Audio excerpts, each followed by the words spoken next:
Yo, what's up? Welcome back to a brand new video. I'm Jay Eskar, and today I'm going to show you how I made my newest song, Out of Place. This song is a special one, okay? Not just because I think it's cool, but also because I tried different techniques which I have not implemented on any other track yet. And to make it even more special, this song was also played by ZEDD, and he was dressed as a Diet Coke. So...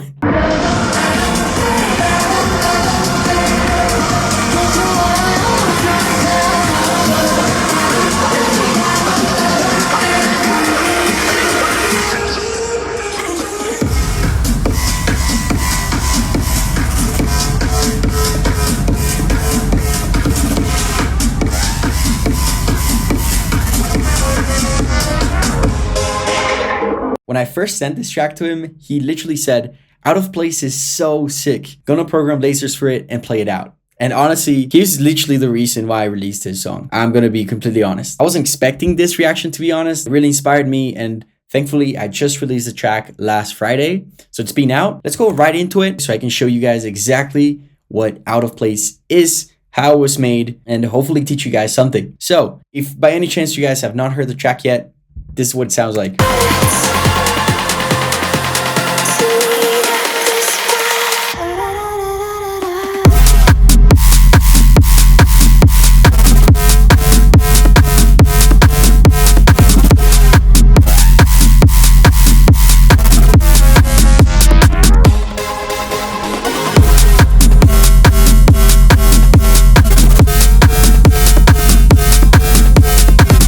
The technique for the main sound of the drop, which is this,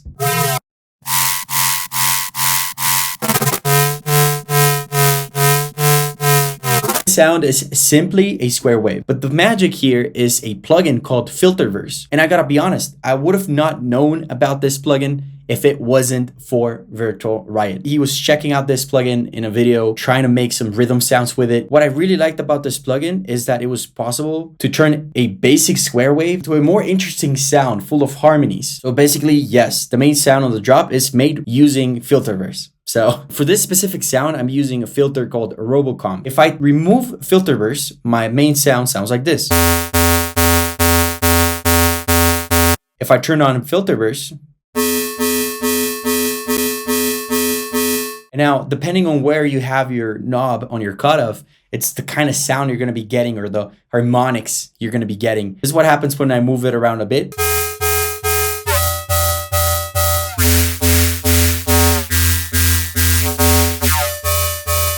Ooh.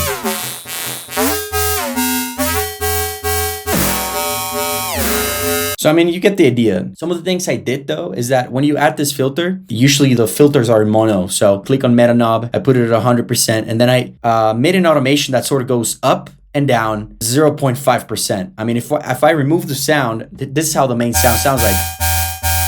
Without it, with it. So without it, with it. It sounds a little bit wider and a little bit more like spacious, controlled, whatever. There's a lot of other things you could move, like type.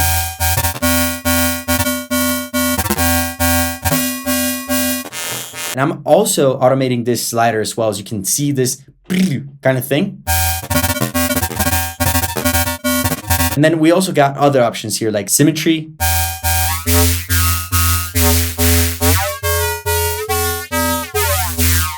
As well as stretch. As well as damp. In case there's a lot of annoying frequencies in there. But honestly, I left these as default, 100%, stretch 50%, and damp 0, or actually all of it at 0. Resonance is also important. But in this case, since I wanted the sound to get a lot of harmonics, I kept everything above 7 for resonance, or above 6. And I'm not automating this. I'm just leaving it at the same amount of resonance. Yes, you can change some stuff, but if you change your resonance, some parts of the sound are going to be weak and the other ones are going to be really strong. So we don't really want that. So basically, you go into the playlist, and then I automated first the pitch bend of my sound. That's how I gave the sound a tube in the beginning. See? And then when you add the filter, right? I mean, just like this, It also sounds cool, to be honest. But basically, if we see Filterverse, I'm gonna play the drop sounds, and I'm gonna play around with this.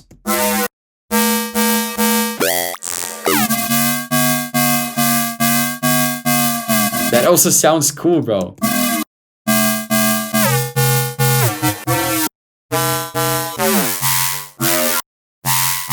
This is the sound.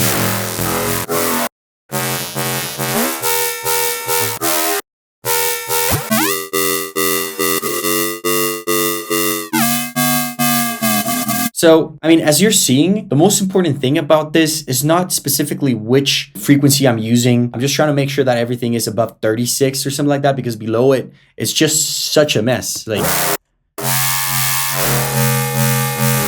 maybe if we automate this or something, like it could work, but I just figured that anything above 36 was like my clean era. So I started playing around with automations. And as you just saw, the most important thing about this is basically the pitch bend. Pitch bend will also change this filter. It's sort of like the most magical thing about Filterverse, in my opinion, is that it doesn't have like a static tone. If you change your input, the filter changes. It's definitely not the usual filter. So pretty interesting. I made the automation. It looks like this. I simply just shows different amounts or different places in the automation. And as you can see over here for slide A, this is where I'm changing the automation the most, giving the main sound that kind of sound.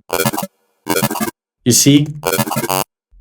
So it's pretty interesting. The important thing here is I like to have my sounds to be moving all the time, like playing, dancing. And if at some point I'm not moving the slider, then I'm moving the pitch. That's how I'm creating movement. You know, it's like a back and forth kind of thing. Either I'm moving the pitch or I'm moving the Filterverse cutoff. And that's the sound. I mean, once I had to consolidate it because it was too heavy, and I ended up with this basically.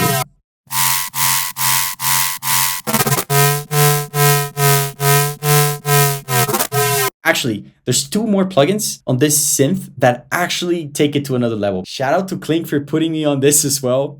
I was watching one of Clink's videos and he started using this plugin called Corrosion. And it's basically an envelope noise follower, I guess. That's how I would call it. Something like that. Basically, when you enable it and disable it, you can add a layer of white noise, which is exactly what I've always wanted. So it's been crazy. Now I don't need to add an extra layer of white noise that actually follows my main lead. Like I can use it with just one VST, which again, not sponsored. I bought this. It was like $3. So, I mean, go support the companies. So before Corrosion, my main sound sounds like this. And with Corrosion, you see how there's much more air happening? That's the magic of this plugin. This thing is actually really cool. You can change the amount, you can change the frequency. If you want a low pass kind of noise, you can do it. But band pass is what's been working for me. You can use noise, stereo noise, like many sounds, and even an external input, which is actually quite cool. But right now, I just went with noise. The only thing Clink told me is to always turn off analog, which I did. I don't know what it does. I don't even want to know what it does. Besides this, after I added Filterverse and Corrosion to my main sound, I added plug data and spec comp light too. And to be honest, I already told you guys, if you've been watching my videos lately, this is the new OTT. This is basically an upward, downward spectral compressor that offers, instead of just 3 bands, it offers like 512 bands, which takes your sound to another level. And in this case, I love this version because you can still choose pink noise. It makes your sound squashed, but really, really, really good. Like honestly, really good. Everything sounds leveled and like squashed and like tasty. So without these 3 plugins, I mean, Filterverse, Corrosion, and plug data, my sound, main sound, sounded like this.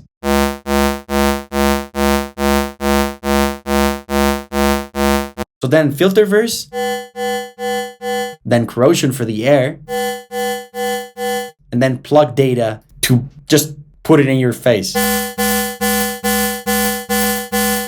There's some other stuff I added to this main lead, and one of them was Magic Stereo. And just because I wanted to make the main lead wider, I honestly love this plugin and I've been using it since 2017 or something like that. I wish I could make my own with a different image and like a little bit more changes. So if anybody is out there making plugins, I love to make my own stereo plugin. Like I also been watching a lot of Virtual Riot tutorials, etc. And I saw that he always takes down frequencies around here, like 200, something like that. He always puts them down, and I'm like, I'm gonna try to do the same. And I think this track sounds cleaner than usual, you know, less muddy. But who knows? Maybe it's just me. And then I'm using compactor, of course, to make that ring mod sidechain kind of thing. It sounds dirty, but at the same time, it's quite bouncy, like it's cool. Besides this, I'm using Kickstart, and I'm using Kickstart to give it a proper sidechain, because I usually use the same sidechain for all of my songs, and I started trying to do it with compactor, but if I try to make it the same length as my Kickstart, like standard sidechain, then I lose ring mod. So I wanted to keep like the best of both worlds, so I'm using compactor and Kickstart. Very simple. So that's for the main sound. This sound is going linked to a drop synth bus. In my bus, I have endless smile, so I can automate some reverb here and there. You can actually hear it here.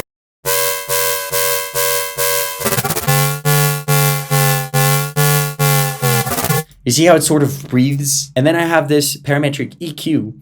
And with this one, I'm making sure that I can cut highs or lows at any point. And I'm using this filter basically. I should use a simpler filter. I think there's a kilohertz filter as well, which I might be able to use. But besides that, I'm cleaning everything with Smooth Operator. And basically, this is just making sure that some of these peaks are not extremely annoying. You know, I'm doing it extremely subtle, but it is helping. It is helping a lot, I think, in the end result. But yeah, I mean, besides this, I'm just going to go straight to the most important thing you guys have been asking about: kick or rumble tutorial. First of all, you want to get a white noise. Follow the exact same rhythm as the kick. Horrible. So I'm sorry I played that. Then I'm adding an EQ, and I'm getting rid of the lows and the highs. When you play them together, it sounds like... It already sounds like a rumble. The magic here is to cut between 90 hertz, 95, and 180 hertz or 200 hertz. And I actually just boosted a tiny bit up because I felt like the volume was way too low. I actually used Wave Shaper to take it even further. So without Wave Shaper, sounds like this. And with Wave Shaper. And then if we go into our bus channel, because I sent this to a bus channel, I first added a parametric EQ so I could filter it out sometimes. And then I'm using compactor. Then I'm adding a shaper box with a sidechain automation that sort of looks like this. And then I'm using a clipper, basically just to make sure it doesn't go above 0. If you put this together, it sounds like... Then to help out this rumble, I added a tom or a stump. Sounds like this. And I mean, you can use any stump, to be honest. It doesn't really matter. The magic here is to make sure that you get rid of the lows and get rid of the highs. If you add this, then this is where the drums come in. Easy. I'm using 3 claps / rim shots. They sound like this. It's been a while since I started using reverb on claps. And as you can see, this is the reverb I use. Basically, I'm just routing them to an insert with reverb because I feel like they flow much better. Mix overall feels more spacious. Doesn't matter which track I'm doing, I'm now adding reverb to claps. Then we add a hi-hat. It's actually a close hi-hat. And then we got another close hi-hat. Together, sound like this.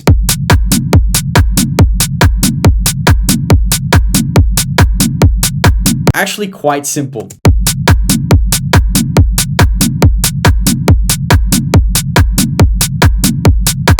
Now, when you make a kick rumble like this, you want to make sure it's also accompanied by a sub. In order to do that, what I'm using is Serum, and I'm using one of my presets from store.jayeskar.com, which you can find. This is my sub. This is a sub I use for everything. This is why I called it the best sub ever. No need to use any other anymore. And I'm following the exact same rhythm, just going on beat. If you can see the bass, it's so complex. So I'm doing that, and then I'm basically just getting rid of anything above 400 hertz. Like I'm making sure this is just a sub, right? And this is going to the same sidechain or to the same bus as the main rumble. Once you have a sub, you can then put everything together, all of the sounds together. You should be getting something ready, right? Let's play it.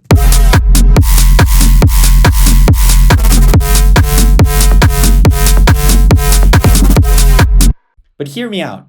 This sounds good, yes, but there's some ear candy and some extra space that we could be making use of, you know, making it more interesting. So first thing that I did was looping the vocal.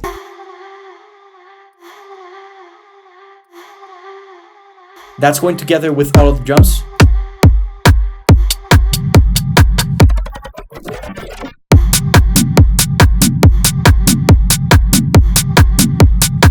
And then I figured I need to render some reverse reverbs from the main sound. That's why we're gonna make it more interesting. So I did. I reversed some of it. So when you play it now, we're filling out those spots. Now,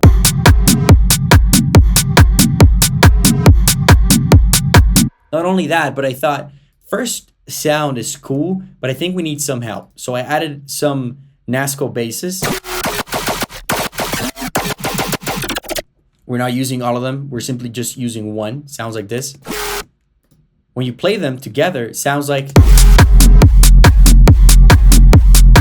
And if you're hearing in the background, I actually just activated some sounds. First of all, it's a sort of hype sound. Sounds like this.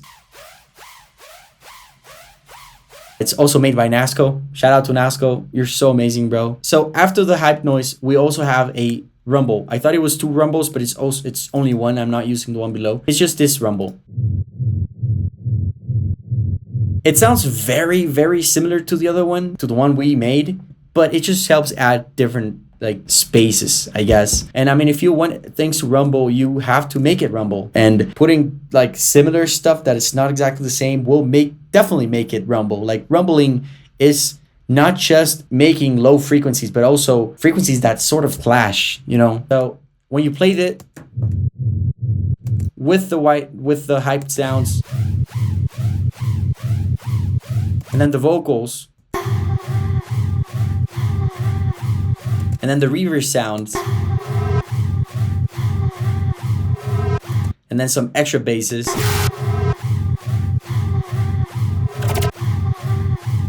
You play everything together and now things sound much, much fuller. Sounds something like this.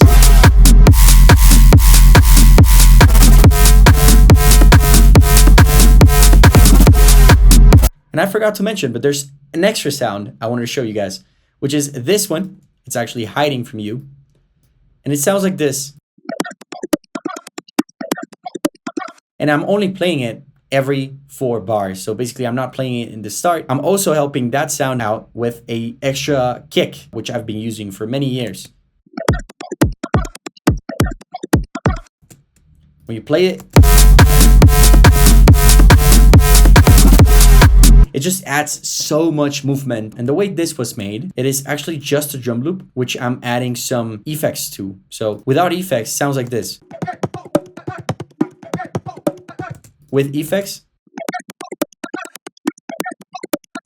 And the magic here, guess again, is Comp Light 2 by NASCO. So N-Spec. And then I'm using a spectral mask, also by NASCO. This is what's making it sound like juicy, like something special. Without it,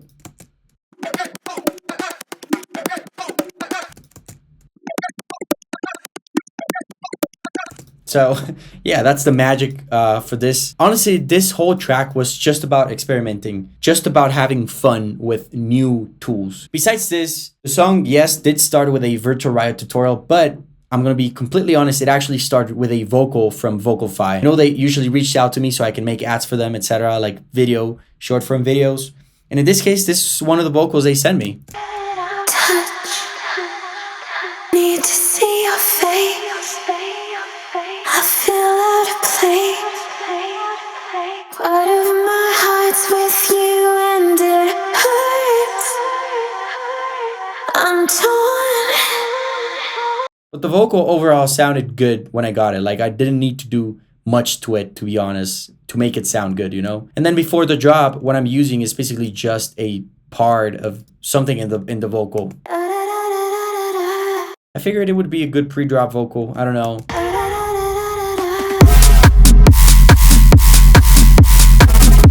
If you pay close attention to the drop, you'll notice there's this sort of melody playing, and it's exactly this melody.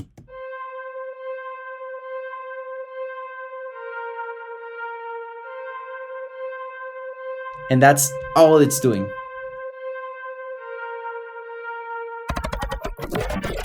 Oh, and that sound is actually another NASCO bass. You can't really hear it. It's more like a background sound, but it helps the transitions. Then this is sort of like an ambience helper for the build-up. Just building ambience. And then if you put together the chords and the bass line, it sounds like this.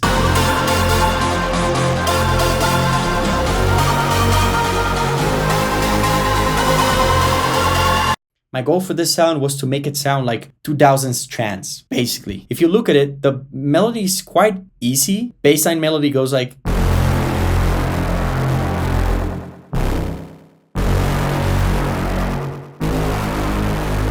And then the chords are super simple. There's actually two sounds and they're both autogun. So...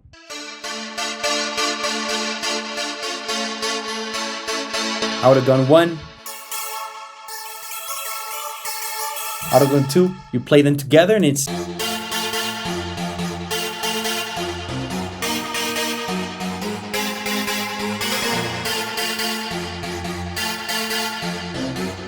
I wanted to try something different for this breakdown because when you listen to my songs, it's usually steady chords. I'm not adding much movement or dynamism to the chords. I wanted to make something more moving, you know? And also because the drop is 4 to the floor, basically dun dun dun dun dun. I wanted to add something in the breakdown to add some contrast, you know? So the breakdown would help the drop and the drop would not feel boring, okay? So that's the goal for this. I mean, I'm using autogun, literally autogun. I have them sent to a channel where I'm boosting some of the highs, some of them.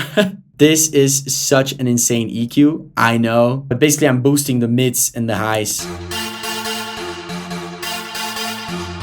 And of course, I'm routing everything to a bus channel, which has N-Spec Comp Light. So this is making everything feel squashed and more like one, you know? Then for the main bass, I'm using Cradle Audio State Machine's shadow structure. It's called Evil Dweller. And that's the main bass. And that's literally the track. Literally it. This is it. I'm adding some extra sounds like some ambience here and there. Like this one. This one. And then the drop, I'm using I'm not going to say the name of the artist, but some famous artist, ad-lib. And I'm adding it throughout the whole track, you know, but basically this is the track. Here's how I master my tracks though. Step 1, I use Luftikus and I make sure I add some high boost or air around 40,000 hertz. This is like a Mag EQ emulation. Then after this, I'm using Ozone 11. I add dynamics, stabilizer, an exciter, imager, and also a maximizer with a 2.9 decibels boost. Besides this, I'm using God Particle at 100%. I'm boosting the highs and I'm boosting the lows. And that's it. Like this is my mastering chain. As you guys have seen from the past, I start my songs with my master chain on and I work around it, okay? I build my mix around it. Sometimes I turn it off, sometimes I turn it on, but you can notice that I was showing you the track and it already sounds like the end result. So that's the magic of this. I love feeling excited while producing. I think that's the reason why I use a master chain. There's one last thing, and actually for the drums, if you listen to the track overall, you'll notice how the drums really stick out. And something I've been using lately on my drum buses is Orion. Actually, again, by Cradle Audio, I'm using a 3D preset and I'm changing some of the lift, some of the compression. I try to boost some of this by 0.4 decibels, just the highs. And then if also, there's some grid in here. If I remove this Orion, you can hear the drums sort of losing power and glue. Without it, it sounds like...